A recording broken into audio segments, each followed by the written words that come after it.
Welcome to the Callis Mindset, the show where discipline meets growth and high-performance leaders come on to share their stories. I'm your host, Kannon Callis. Each episode, we sit down with elite entrepreneurs, top real estate professionals, and leaders in our community who refuse to settle for average. If you're ready to think sharper, lead stronger, and build a mindset that separates you from the rest, you're in the right place. Today's high-performance expert is Lisa Chidester, a local Idaho realtor and one of my personal friends. Welcome, Lisa. Hi, Kannon. Thanks for having me today. Thanks for being on. It is a beautiful day here in Boise, and it's a great day to have a podcast. Thanks for being on, and I want to talk a little bit about how we met and your story, because you're a local realtor similar to me, and we met last year, and it's been really nice to know you since then. Absolutely. I think it's fun how we met. If I may share just how we had that initial conversation. If I remember correctly, I think that you sent me a LinkedIn message, and I'm in the habit of responding to any local business person that reaches out to me rather than just doing a quick delete. I always say, hey, nice to meet you. Let's meet for a coffee and just get to know each other and more about each other's business. And that's how we met. That's right. And then we met in person, and from there, it was off to the races. You know, we're both driven people, very ambitious, getting into real estate here in Idaho.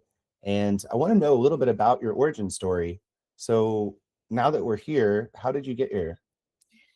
That's a great question. Actually, before I mention that, Kannon, I want you to know that when I had that first initial meeting with you, I recognized that you are an ambitious person with really high goals. And I remember thinking to myself, I don't know how I'm going to work with Kannon, but I've got to figure out a way to work with him because he's the kind of person that shares my same values. So Yeah, I I felt the same appreciate way. you. That's great.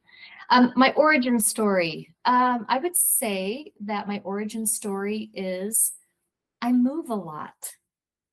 I have lived in 10 states: Utah, Texas, Oklahoma, California, Colorado, Minnesota, New Jersey, Pennsylvania, Mississippi, and I even lived out of the country in the Dominican Republic. And now I'm here in Idaho. And so I think that my origin story is the fact that when you've lived in that many different places, it definitely shapes the kind of person that I am and the decisions that I make. Absolutely. Yeah, that's such a, from the cultural background differences to the diversity and adversity you've experienced in different places, it's probably shaped you as a person to just understand a lot of different things about people, environments, and cultures. So how did you end up moving that much? Great question. So my husband opens distribution centers, and he opened a lot of distribution centers for Target.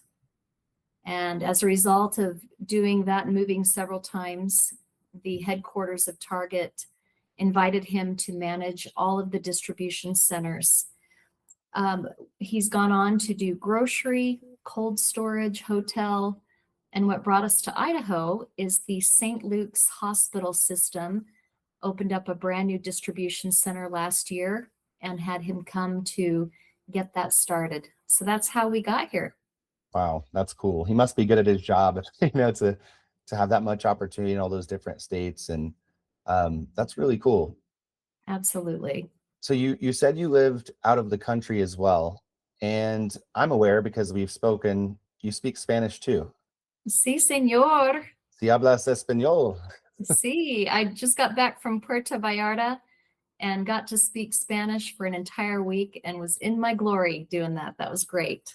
I bet that felt really cool. Absolutely. Well, cool. I know that you've invited me to a lot of events here locally. We are at the same real estate brokerage, which we'll go into a little bit more detail in just a bit. But the community involvement is something that inspires me and it motivates me to show up and meet new people. Anything from business events, networking events, to even local blood drives that you run. I love to be part of that, and I like to give back my time and to give back to the community, which I think we're really aligned on. And so how did you get into, that position with the American Red Cross? Like what led you to that? So you're right. The way that I shine is being in front of people. I like to connect with people. Some people are really good at social networking and having a great Instagram focus, or they're on Facebook or TikTok. That's not me. I think it's my older generation. We don't love being in front of the camera and doing a lot of videos. So my way is to just go to events. So anytime there's a Chamber of Commerce event or a Builder Contractors Association or um, any nonprofit fundraiser or just anything that's happening in the community, I tap into that. You asked about my Red Cross interaction, and it was actually a calling that I received from one of my church leaders. He asked that I lead the Red Cross blood drives for our church. And I thought, sure, okay, why not? I'll do it. I wasn't thrilled about it. And for the past year and a half, I've been doing a quarterly blood drive. And what I realized is it's actually fantastic. It gives me an opportunity and an excuse to have 70 people come, people that I don't necessarily know. And it gives me the opportunity to get to know them and find ways to connect with them either through church or business or the neighborhood. Yeah, it's been fantastic. And I wanted to thank you personally for inviting me to those. I've been giving blood for several years, and to be able to do it local somewhere that, someone I know is running it and support them too has been great. And the cool thing about American Red Cross is that they have an app that you can track how many lives you've saved with the blood that you've donated and where it was sent to. So to get that, just the results of the donations, and to know that you're actually affecting someone in, local, like, geography, it just means a lot, and it's inspired me to keep doing it. So thanks again for that invite, and it's something great you're doing for the community and for everyone. So it's really, really respected. Well, Cannon, I appreciate you donating. It's usually 10% of the population that's willing to do it. And so anytime I can find a warm body that's willing and able, I'm grateful. So thank you for coming out. I appreciate it. Yeah, I'm happy to. And I want to go back in time a little bit, how, like, what were you doing before you moved to Idaho? Because I know when we met, you were looking into real estate, you hadn't taken your exam yet, but that's progressed. But before that, you were running a Sherwin-Williams store in Mississippi. Yes. You know, actually, I had run a cleaning company for about 25 years. And during COVID, just like most of the world, when we were forced to shut everything down, I tried to go clean some of my clients' homes, and there was a body in every single room of the house. Everybody was on a Zoom call. So try vacuuming a house when you've got dad and mom at home, every kid doing a class. And for the first time in decades, cleaning houses and offices wasn't fun anymore. And I decided to look for something completely different, which is what led me to take over a Sherwin-Williams store as an assistant manager. That's cool. So let's talk about that experience, because you've told me the story, but I want to share the story. That maybe other people can identify leadership moments, breakthrough moments that you had, the highs and the lows of that experience. So we'll start from the very beginning. What was it like when you got there? Love it. Great question. So Sherwin-Williams, I was in the store in South Haven, Mississippi, and I took over a store that was a failing store. The store was filthy.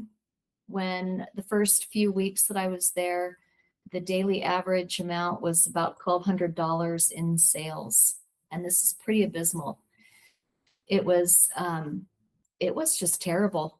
And so I had a vision and a goal for this store.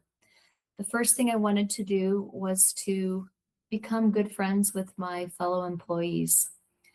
Second thing was to clean up the store. So with my background as a house cleaner, I wanted to make sure that that store looked brand new. And third thing was I wanted to get to know my contractors that came in and bought paint for me. So what that looked like was, um, first of all, let's talk about the employees. I had a couple of part-timers who let me know that this was not their career of choice. They didn't really like paint. They didn't like being there. Uh, really struggled to show up on time. Didn't take pride in their work. And so often as managers, the easiest thing to do is fire them, right? Just fire Oh them yeah. and start with somebody new. But the problem is that even though we had their job positions posted on Indeed and that sort of thing, nobody was coming in. We couldn't hire anybody. So this was all we had to work with. We had we had several employees where we had to work with what we had. So for instance, one gal, her only job was to put away the warehouse. So anytime the truck came in, we needed her to put all the paint on all the shelves in the back warehouse. And what I caught her doing was she would put boxes around her body and she would watch movies. And if she Oh heard my my God. footsteps, if she heard me coming into the back warehouse, she would literally just move the boxes from side to side, pretending like she was working and nothing was getting done. And I thought to myself, what can I do to motivate her? And I realized that being negative and calling her out was not going to inspire her. So I quietly started to just stand beside her and start putting the boxes away with her. So as I had time, helping her feel not quite so overwhelmed. Second thing was anytime I caught her doing something good, I was very specific in my praise towards her. So let's call her Tammy. I would say something like, wow, Tammy, today you put away more boxes than I've ever seen you put away. Now, that wasn't saying a lot. She wasn't putting away a whole lot, but if it seemed like it, I would say it. Or, Tammy, I really appreciated you answering the phones today. When you do that, it frees me up to work more with our contractors one-on-one. You're such a good teammate. Anyway, over the course of that year and a half, little by little, she started to change the way that she saw herself. And she saw herself as a valued member of the team. And she rose to the occasion. She became an absolute rock star. What used to take her 8 days to put away what should be done in, a few, it took her two days. She literally lopped off 6 days of work because she was motivated and focused. And that was fantastic. Second thing was every spare minute that we had, we were wiping down shelves. We went into the bathrooms hourly to patrol the bathrooms. There was never a torn piece of toilet paper on my floor. There was never a dirty toilet seat or gross stuff in the sink. It was cleaned on the hour. Same thing when we took paint out to the parking lot. I would patrol that parking lot, and every time I came in, there was trash, nails, staples, rocks. That parking lot looked brand new, including in the back of the store where, have you ever seen, Cannon, those dumpster areas where you've got the dumpster here and then you've got the cinder blocks behind it? Oh yeah. Okay, we had a homeless man that had lived there for I don't know how long. So it was so bad that the actual cement cinder blocks became the actual trash can. Like you could barely even get to the trash receptacle because the entire enclosement was just trash that was 4 feet high. So every single day I took 10 to 15 minutes to just clean up the stuff around the cinder block encasement. It took me 4 months to get it cleaned out. But little by little, that store started looking beautiful. And when the contractors would come into the store, I would memorize the name of every single one of those men that came in. It also helped that I speak Spanish, so I would always speak in Spanish to them. The long story short is that that store went from $400,000 in sales to over $1 million in sales within 1 year. It was a dramatic turnaround. With a lot of effort, I realized that you can do some dramatic things to change the environment and just the feeling of that store. So that was great. Wow. Yeah, that's an incredible story. Thanks for sharing. To me, it feels like you brought your personal standard that you had at your cleaning company to that store, which was something that was missing massively. So you bringing an environment that, first thing, employees can actually feel like it's a clean, safe place. And then you brought a perspective of it's basically incentivizing them through positive reinforcement, not the stick, but the carrot, and building people up when they might not even believed in themselves. Mhm. So that's a testament to your leadership that you brought there. And the results were just a side effect of the mindset that you had going into that project of accountability and ownership and just doing what it takes to go from 400 to over 1 million a year. Thank you. I appreciate that. And Cannon, the lesson that was so profound to me was that in any other situation where I could have hired different people, I would not have learned the lesson that actually I can help manage the people that I have. I can help create an environment where they can meet my expectations. And ultimately, that was so much more satisfying than just starting over. Yeah, I believe that. That's an awesome story. Well, so after that experience, you came to Idaho. Your husband's job, I assume, brought you here. Mhm. And how did you make a decision that you wanted to go into real estate?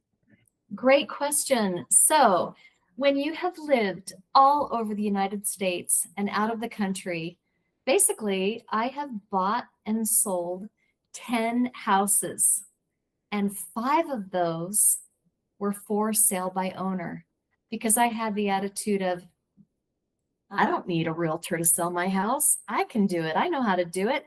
And I did. I would completely clean out my house, declutter it, get it marketed. I'd hire the photographer. I put it on the MLS. I did all the things that I could think of to sell my own house. And I was able to sell each home for a profit within about 8 weeks in every state where I tried it. And then the other 5 times when I used realtors, I was really grateful for their help. Sometimes I just could not do it on my own. Either I was working full time or maybe my husband's company paid for a realtor to do all the work. And so I took advantage of that package that my husband's company offered. So when I got to Idaho, I I didn't want to go to work for Sherwin-Williams because I got tired of lifting 50-pound kettlebells of paint and it was hurting my neck and my elbows. But the main thing was I realized I have been doing this anyway for 30 years. I know how to sell and I know how to buy a home. And I realized it's time for me to go get my real estate license. Here I am. I haven't looked back. I'm having so much fun. I plan to do this until the day I die. That's awesome. So it's almost like you had the experience already on a personal level.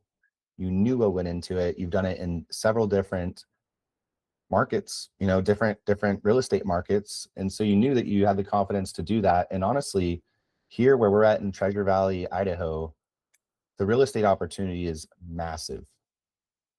It's incredible. 100%. Yeah. Um, I mean, I come from Dallas Fort Worth, which was it's one of the largest real estate markets in the country. And to see what they're doing here has impressed me. It's because it's so much smaller and it's growing so fast. And so you were looking at brokerages. I remember when we first met, you kind of made that decision. I was at a different brokerage at the time. And we started talking, and you started exploring all these different real estate agencies. Can you tell me about that experience and how ultimately we ended up at Amherst? I would love to. So, when I went through Idaho Real Estate School in Boise, it's the Mike Gamblin Real Estate School, and it's a fantastic school. I recommend it to any person that's thinking about getting licensed. What would happen is every single day, that school invites a brokerage to come in the morning and one in the afternoon. They have about 10 minutes to talk about their brokerage, their culture, a little bit about the way they do real estate. And I decided, you know what? I want to go back and visit every one of these companies. So I did. I did my due diligence and went and visited, gosh, probably between 10 to 15 different brokerages. And I met a lot of great people. I mean, really outstanding individuals. So impressive. But when I walked into the Amherst Madison company, the caliber of the building matched the caliber of management that I had seen come to my school. I was so wowed by this group. I realized, if you're in real estate and that's what you do, your own building needs to represent the kind of clients that you want to attract. Last year, from what I understand, Amherst Madison did about $1.5 billion in volume. And that was just incredible to me. I was just blown away. So I joined here and had an 8-week launch program. Kannon, you did that with me. I'm curious to ask you, what did you think about the Amherst Madison training that we received? Yeah. So I was at a different brokerage when we met, and I was looking at this brokerage already because I had friends and colleagues that I knew. They loved it and they were doing really well. And I saw them on social media, I saw them in person. I was looking into it and following them. But then when you went in and you brought me into the meeting with Mike and Derek, it almost solidified that this is the right direction to go. It felt really good. And the level of professionalism, the reputation that they've built over the years, being the number one independent brokerage in Idaho that's Idaho grown by Idahoans, it just Mhm. means a lot to me because it's foundational. And so the training would kind of reflect that too, with Derek and him being a coach for 30 plus years across the nation. He just really had that leadership and the ambiance that I was looking for. And so they said all the right things. It resonated with me. I showed up. We were in the same launch class for 8 weeks.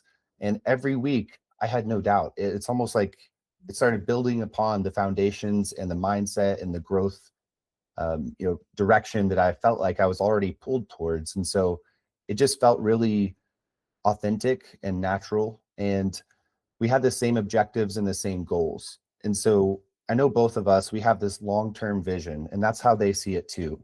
They know that in your first year of real estate, especially in a market that both of us moved into from different states, it takes a while to build that group of buyers, sellers, the clients, and the customers. And so it wasn't about pressure and transactions.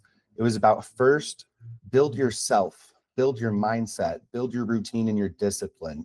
And to me, that's all I needed to hear. I mean, it's like the truth was spoken to me that I already knew, Mhm. and the lifestyle, the mindset of growth and abundance was shared. And some of the lessons that they gave were some of the lessons I've taught in sales. Because in my background, I've been, tech sales, real estate sales, all the way up to VP level, and trying to grow other people.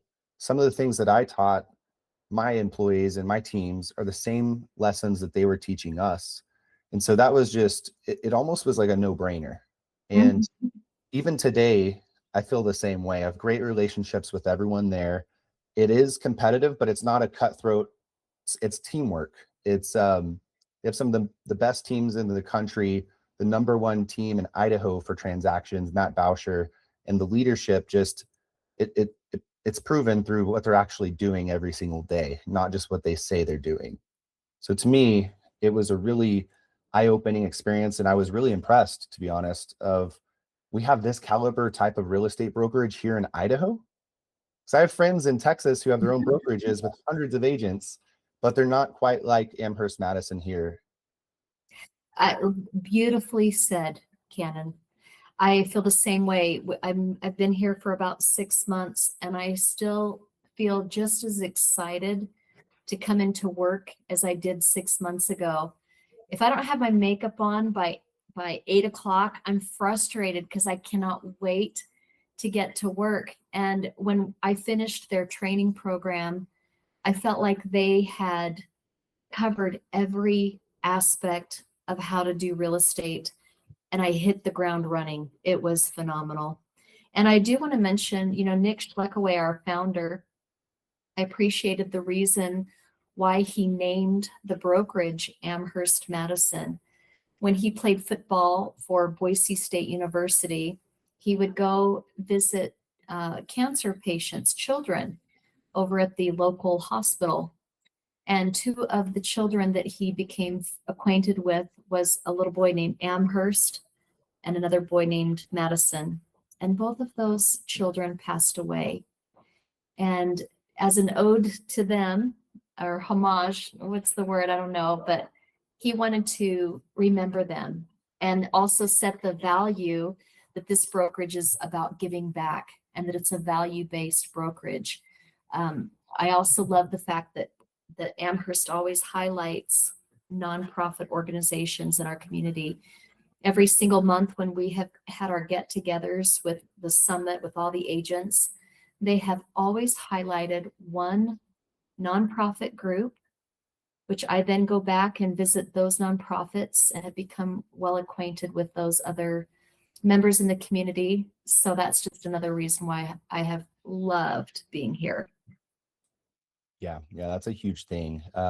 In college and after college, I was involved with the Children's Miracle Network and Serious Fun Children's, camps, and basically giving back to those who are terminally ill, kind of similar to what Nick was, offering his time and spending time with those kids to, maybe give them a little bit more of childhood. He was a football star, an absolute athlete, and he won the Fiesta Bowl and other, he was really successful in that. But I think he took that heart and that competition, competitive mindset, and he brought it to this brokerage. And when you mix something that's philanthropic and it's deeper than money with a competitive attitude, you can do so much more than you thought. And I think that that's probably rippled through the rest of the brokerage, by his example. And bringing Derek on, I'm not sure how long he's been with the company. I know it's been, he's been in real estate and coaching for most of his career across the entire country. So he's worked with a massive variety of different types of people, all within the same industry for the same goals. And when Derek came into our launch class and had us do the DISC personality assessment, it kind of clicked with a few people in the room. I could tell they're like, oh, we're on to something here, because now I feel like I know who I am and I know how to identify other people and their personalities. And I've taken the DISC assessment probably 5 times over the last 15 years. I always get the same thing. And I can tell, usually, I can predict the type of personality I'm talking with just by the responses, the speed, and their openness. And he just came in and really showed us what I kind of felt like I knew, but some people, it was a light bulb, and they learned, a lot about themselves, and to be able to understand how your clients and your customers want to be communicated and how, their mindset is. It's like a level up when you're having those relationship and those conversation building activities. So do you remember what your DISC was? Like, what was your result? Yes, I'll tell you, but if you don't mind, I do want to make one other observation about Derek Shank. He is our president. You mentioned his background, and he actually is certified with the John Maxwell Leadership Program. He worked with Tony Robbins. He's a big fan of Jim Rohn. And you're right, a lifetime of being a national presenter has greatly benefited the agents here. He does all kinds of coaching to groups and one-on-one coaching. At most days when I'm here in the office, he'll stop by for 5 minutes and ask me how things are going, and then I'll tell him what I'm struggling with. Never once has he been stumped. He just always has the most incredible advice based on decades of experience. You mentioned the DISC personality class that he teaches, and you were asking about me. I'm an influencer, which is a connector. Um, I like, I lead my life with people in mind. I'm not so much a numbers girl. And yet you're right, that class helped me realize that if I'm speaking to an engineer, I'm not going to talk about when we together again. I'm going to ask him what he's looking for to properties. So I'm going to present facts, square footage, price, the market, figuring out how to market to different people based on their personality types has been a great class this year. Yeah, I think it's a hack, honestly, in a good way. True. It helps you get answers that it's solving problems before you even create them yourself by saying the wrong thing, because you know what to expect and the outcome of that conversation and what the other person's expecting. And to go back about Derek, I agree. Just yesterday, I went into his office unannounced. I just showed up at the office and I asked him, hey, I have a seller presentation and a buyer presentation in 2 weeks. Here's what I'm feeling great about. Here's what I'm not feeling good about based on the responses they have given me so far. And he gave me his undivided attention, and he wrote a diagram for me and answered my question in a way that made so much sense. It just was total clarity.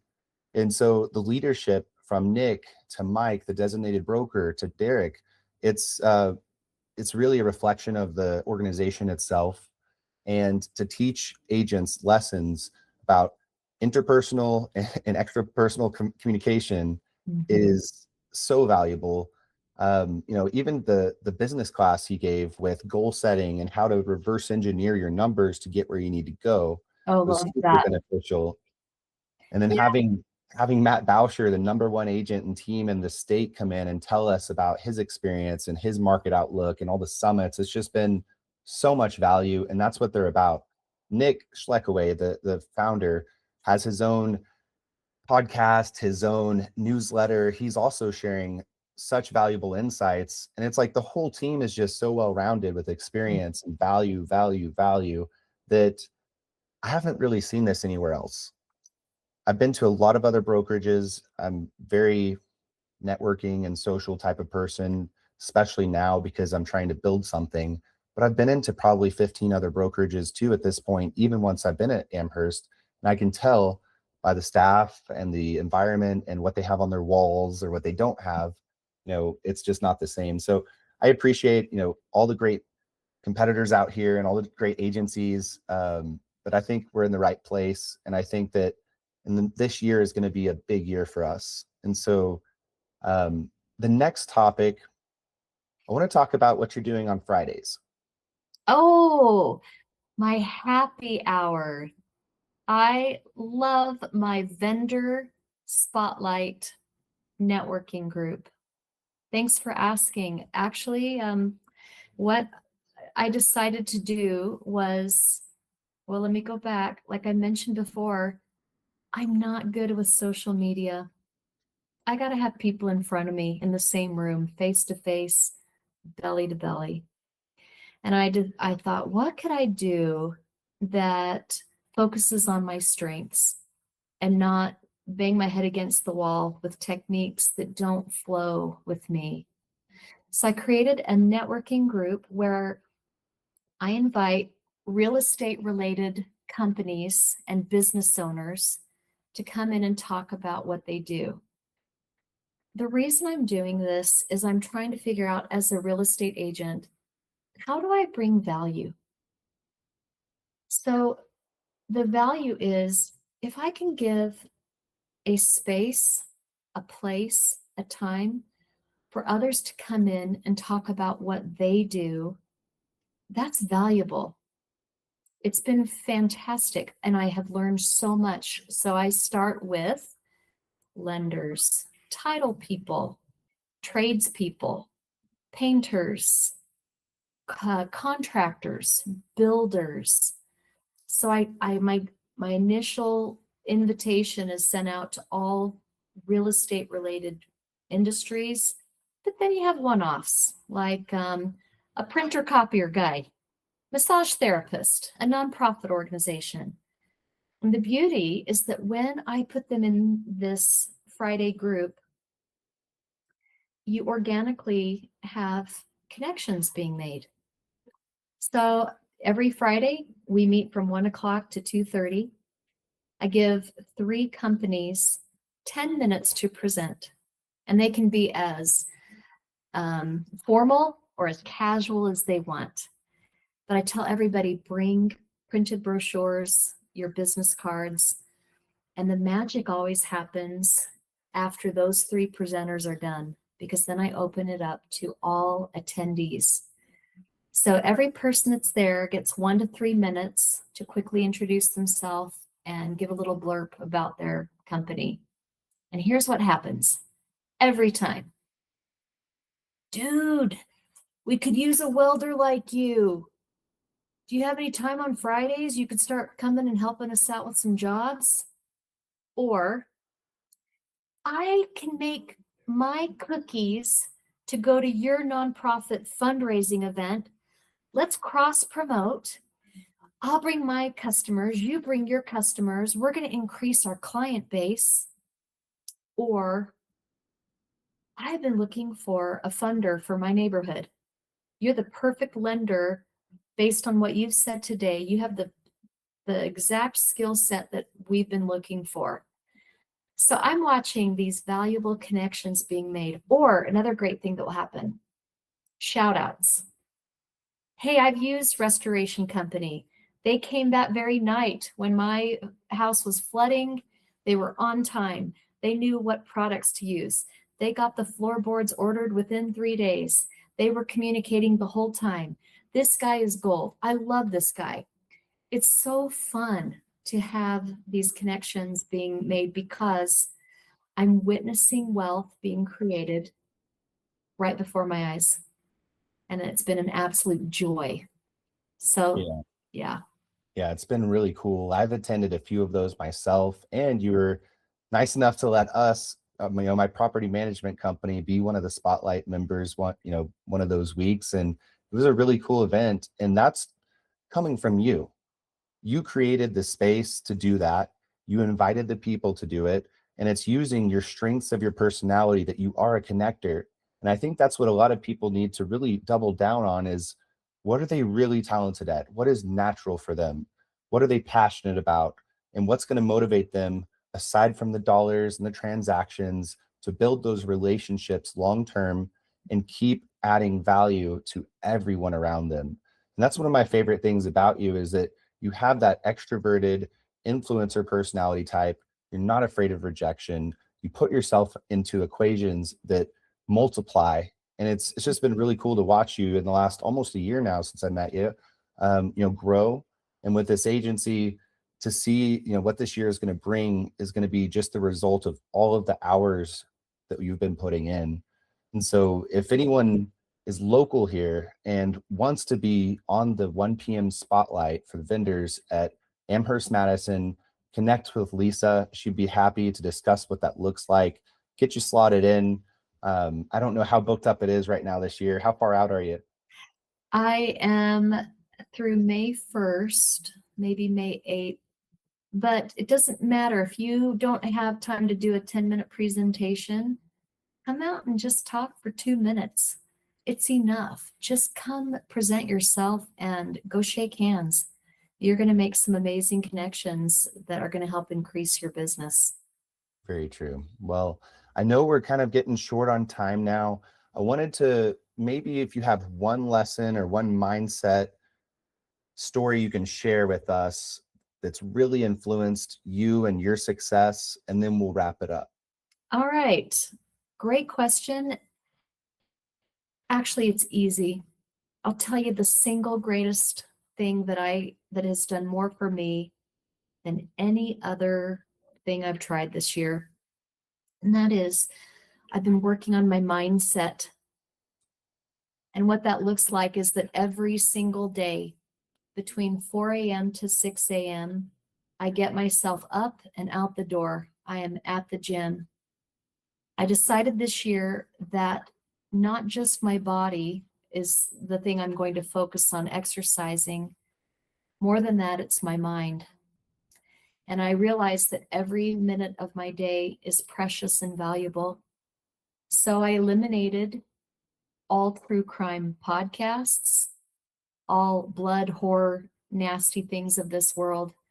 And instead, I went to the public library, got myself a library card because I'm too cheap to download audiobooks from Kindle.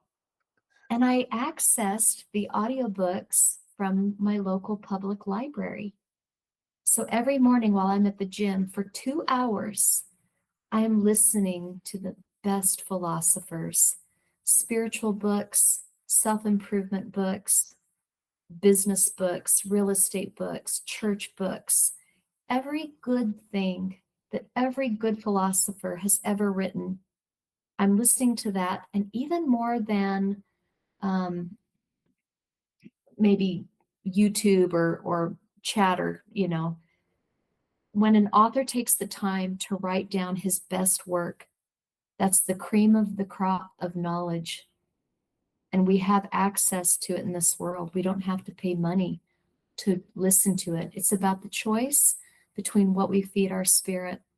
So I've made the choice this year to only allow the best ideas to enter my mind and heart. And then when I come home from the gym, as I'm putting on my makeup and hair in the day, I take my notebook, I stick it on my bathroom counter, and all of the beautiful, inspiring, motivating ideas that came to me at the gym, I'm madly writing them down in my notebook. And that is what is driving me. That's what has helped me more than any other thing, which is attracting into my life the best people, the best ideas. So thanks for asking. That's what I've been doing. Yeah, that is so, so important. I mean, the discipline to just filter out the distractions and focus on the growth internally first, mentally and in your heart. It affects every single part of your life, every conversation you have. And you might see something that you wouldn't have seen before because you were watching, not you, but maybe reality TV, or something over here that's just strictly entertainment, but you're in a growth mode every single day. And that's what I would call the Callis mindset. So you're a really great example. And I wanted to say thank you for being on the podcast today and sharing your story. And thanks to our listeners for being here and engaging with the Callis Mindset with Kannon Callis and Lisa Chidester today. I really appreciate everyone who's taken the time to invest in your own growth. If this conversation brought you motivation, a new way of looking at things, or clarity, share it with someone that you know, you like, you trust. And a huge thank you again to Lisa for bringing real insights, real stories, and real experience. If you want, feel free to reach out to Lisa, Facebook, LinkedIn, and get connected with her. She has so many other stories to share. And you can also go follow us if you want to watch more episodes like this at Callis Mindset on YouTube, Spotify, Apple, anywhere you can find it. Keep leading yourself, keep doing the hard things, and keep building the mindset that sets you apart. I'm Kannon Callis, and I'll see you next time.